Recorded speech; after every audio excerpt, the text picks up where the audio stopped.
আসসালামু আলাইকুম সবাইকে, আশা করি সবাই ভালো আছেন। 54 রানে অল আউট বাংলাদেশ ওয়ার্ম আপের সেকেন্ড ইনিংসটায়। সেখানে 8টা উইকেট নিয়েছিলেন অপোনেন্টের এক বাহাতি আনকোরা পেস বোলার অস্ট্রেলিয়ান 11-এর। তখন সবাই আঁচ করে ফেলেছিলেন যে বাংলাদেশের এই ব্যাটিং লাইন আপের যেই বহুদিনের সমস্যা, তারা যে আসলে বাউন্স খেলতে পারে না, জিম্বাবুয়ের সঙ্গে যে তারা ইনিংস হেরেছে, সেই স্মৃতিগুলো একেবারে চোখের সামনে তাজা হয়ে উঠে আসছিল এবং মনে হচ্ছিল যে অস্ট্রেলিয়ার সাথে এই 2 ম্যাচের টেস্ট সিরিজটা কি এরকমই একটা ঘটনা হবে কিনা। কারণ অস্ট্রেলিয়া তো বাঘা বাঘা বোলাররা সবাই ইনক্লুডেড হয়েছেন এই স্টার্টিং 11-এ। একদিন আগেই তারা দল ঘোষণা করেছে এবং দিন শেষে অস্ট্রেলিয়া যখন 200 আগে অল আউট হয়ে গেল, তখন কিন্তু মনে হচ্ছিল যে উইকেটটা তার মানে খুবই দুর্বোধ্য। অস্ট্রেলিয়ান ব্যাটাররাই বাংলাদেশের এই খর্বশক্তির বোলিংটা ফেস করতে পারলো না, আমাদের ব্যাটাররা তাহলে কি করবেন, আমরা তো নিশ্চয়ই 50 রানে অল আউট হয়ে যাব। কিন্তু ব্যাপারটা কিন্তু সেভাবে ঘটেনি এবং আজকের দিনটা স্পেশাল। অগাস্টের 13 তারিখ, মনে রাখার মতো একটা দিন। বাংলাদেশের ব্যাটাররা প্রমাণ করেছে যে তাদের একটা অ্যাবিলিটি আছে। সে অ্যাবিলিটিটা কি? নিজেদেরকে অ্যাপ্লাই করলে তাদের দিনে তারা বিশ্বের সেরা বোলিং অ্যাটাকের এগেনস্টেও সফল হতে পারে। সেই অ্যাবিলিটিটা তারা আজকে সবাইকে চোখের সামনে দেখিয়ে দিল। মজার বিষয় হচ্ছে, যখন কোনো একটা বায়োল্যাটারাল সিরিজ হয়, তখন কিন্তু যে দুটো দলের খেলা হচ্ছে সেই দুই দলেরই ব্রডকাস্টারদেরকে ইনক্লুড করা হয় ওই কমেন্ট্রি প্যানেলের মধ্যে, যেন অন্তত দুই দেশের পার্সপেক্টিভটা সমানভাবে উঠে আসে। বাট এই অস্ট্রেলিয়া সিরিজটা অদ্ভুত ব্যাপারটা এটাই ঘটলো যে বাংলাদেশের এন্ড থেকে কোনো ব্রডকাস্টারকে নিয়ে যাওয়া হয়নি, কোনো ধারাভাষ্যকারকে নিয়ে যাওয়া হয়নি। সেখানে পুরোটাই একটা অস্ট্রেলিয়ান কমেন্ট্রি প্যানেল এবং তারাই কিন্তু এই পুরো টেস্ট সিরিজটা চালিয়ে যাবেন বলেই মনে হচ্ছে।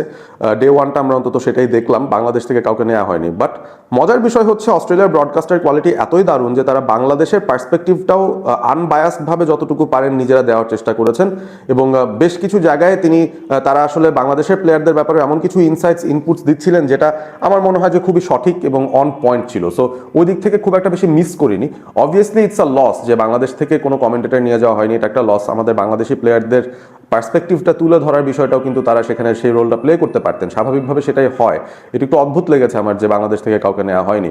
বাট ইন এনি কেস, আমার কাছে ভালো লাগছিল যখন অস্ট্রেলিয়ান কমেন্টেটররা একের পর এক এসে এসে বলে যাচ্ছেন। ডেভিড ওয়ার্নাররা যখন বলছেন সাদমান অনেক ভালো খেলছে, তিনি যখন বলছেন মমিনুলের টেকনিক অনেক দারুণ, তিনি যখন বলছেন তানজিদ তামিমের সাহসটা দেখে খুব ভালো লাগছে, ব্র্যান্ডন জুলিয়ান যখন এসে কিছু কথা বলছেন, মার্ক ওয়া লেজেন্ডারি অস্ট্রেলিয়ান ওপেনার তিনি যখন এসে ভালো ভালো কথা বলছেন বাংলাদেশের ব্যাটারদের ব্যাপারে, তখন কিন্তু খুবই ভালো লাগছিল।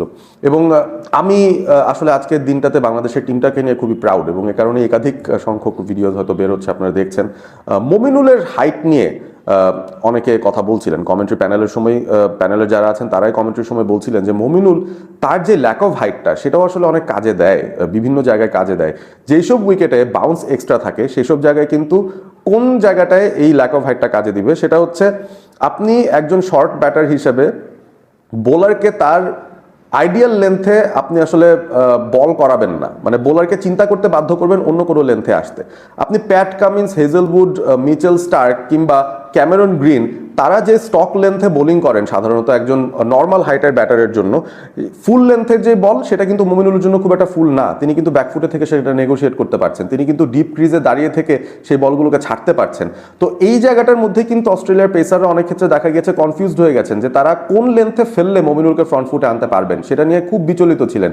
কোন বলটা কতটুকু শর্ট করলে মমিনুলের জন্য সেটা বাউন্সার হবে, কারণ স্বাভাবিকভাবে অন্য যে কোনো প্রপার হাইটের ব্যাটারকে আপনি যে বাউন্সারটা দেবেন অ্যাজ আ প্যাট কামিন্স, বলটা কিন্তু ব্যাটারের মাথার পাশ দিয়ে যাবে, কিন্তু মমিনুলকে যদি একই লেন্থে আপনি ফেলে বাউন্সার দিতে চান মমিনুলের মাথার অনেক উপর দিয়ে যাবে। সো ওই লেন্থের অ্যাডজাস্টমেন্টগুলো কিন্তু এই পেস বোলারদের করতে হচ্ছে এবং তারাও যেহেতু বাংলাদেশের সঙ্গে স্বাভাবিকভাবে টেস্ট খেলে না, তারা খেলে সেনা নেশনদের সাথে, নিউজিল্যান্ডের সঙ্গে খেলে, ইংল্যান্ডের সঙ্গে খেলে, ইন্ডিয়ার সঙ্গে খেলে, সেখানে কিন্তু ব্যাটারদের হাইট, ল্যাক অফ হাইটটা কিন্তু কোনো ফ্যাক্টর থাকে না, কারণ most of them are very tall and big, অনেকটা অস্ট্রেলিয়ান প্লেয়ারদের মতোই লম্বা চওড়া সবাই। তো সেই জায়গা থেকে একটা খুব ইন্টারেস্টিং ব্যাপার আজকে ঘটলো আমার কাছে মনে হয় যে বাংলাদেশের এই শর্ট হাইটেড ব্যাটাররা কিছু সুবিধাই পেয়ে যাচ্ছেন এই ধরনের বাউন্সি উইকেটে খেলতে গিয়ে, স্পেশালি বল ছাড়ার জায়গাটা এবং স্পেশালি অপোনেন্টের বোলারদেরকে তারা কিন্তু তাদের হাইট ফ্যাক্টরের কারণেই বিচলিত করে ফেলছেন। এটা খুব অদ্ভুত লেগেছে, খুব মজার একটা পার্সপেক্টিভ আমার কাছে মনে হয়েছে এবং কমেন্টেটররাও সেটা অ্যাকনোলেজ করেছেন।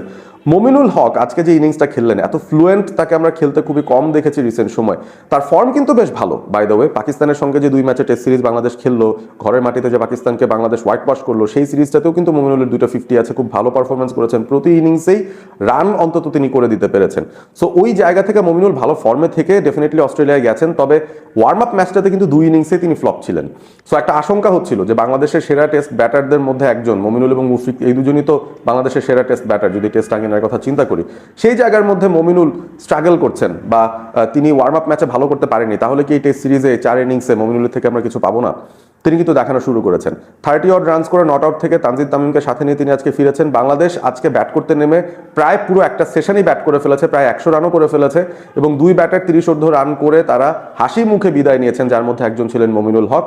মিচেল স্টার্ককে তিনি কন্টেন্ট করেছেন, তিনি নেথান লায়নকে দারুণভাবে কন্টেন্ট করেছেন, তিনি প্যাট কামিন্সকে দারুণভাবে খেলেছেন, তিনি হেজেলউডকে চমৎকারভাবে ডিফেন্ড করেছেন, ক্যামেরন গ্রিনকে তিনি মেরেছেন। সবকিছু মিলিয়ে মমিনুলের ওভারঅল পারফরমেন্সটা ছিল একেবারে দেখার মতো এবং আমার কাছে মনে হয় যে তার এই ল্যাক অফ হাইটটা এই পুরো সিরিজেই অস্ট্রেলিয়ানদেরকে ওই সেন্সে ভোগাবে যে তারা তাদের স্বাভাবিক মাসেল মেমোরি ইউজ করে যে জায়গায় বল করে সেই জায়গায় বল করে মমিনুলের সাথে বেশি একটা সুবিধা তারা আসলে করতে পারবে না। They have to bowl much fuller. বেশি ফুল করলেও সমস্যা, Mominul is very good on the drive. বেশি শর্ট করে ফেললেও একটু জায়গা পেলে মমিনুল কিন্তু স্কোয়ার অফ দ্য উইকেটও দারুণ খেলেন। So overall Mominul could be a vital factor এবং পরবর্তীতে আরও কিছু লেস হাইটের ব্যাটাররা কিন্তু আসছেন বাংলাদেশের লাইন আপে। মুশফিকুর রহিমও আছেন।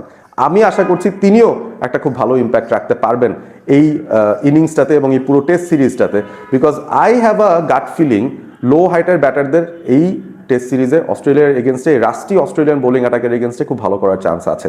আপনাদের কাছে কি মনে হয় আসলে ল্যাক অফ হাইটটা কি কোনো ফ্যাক্টর ছিল কিনা আজকের দিনটাতে?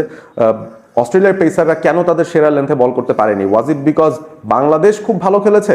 অবভিয়াসলি ভালো খেলেছে, বাট বাংলাদেশের প্লেয়ারদের ফিজিক্যাল হাইট বা অ্যাট্রিবিউট সেটাও কি সেখানে কোনো রোল প্লে করেছে কিনা সেটাও আপনারা কমেন্ট করে জানিয়ে দিবেন। ভালো থাকবেন সবাই, সাবস্ক্রাইব করবেন অল স্পোর্ট এবিপি।